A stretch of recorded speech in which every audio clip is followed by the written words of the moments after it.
Отлично. Положительно. Все нормально. Пускай проверяет, посмотрит, кто болеет, обратно. Хорошо, чтобы друг друга, извините, не заразили. Это правильно, это надо вообще.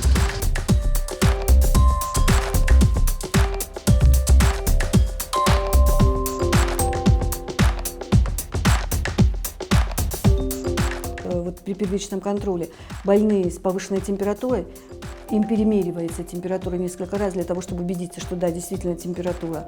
И если температура подтверждается, тогда машина с пассажирами и с возможным больным, они ставятся на санитарную площадку. Вот вызываем скорую помощь, потому что диагноз все-таки ставит врач скорой помощи.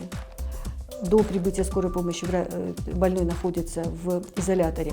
Изолятор у нас состоит из чистой и грязной половины. Чистая половина – это то, что мы сейчас здесь находимся, это помещение для сотрудников, и процедурный кабинет, где у нас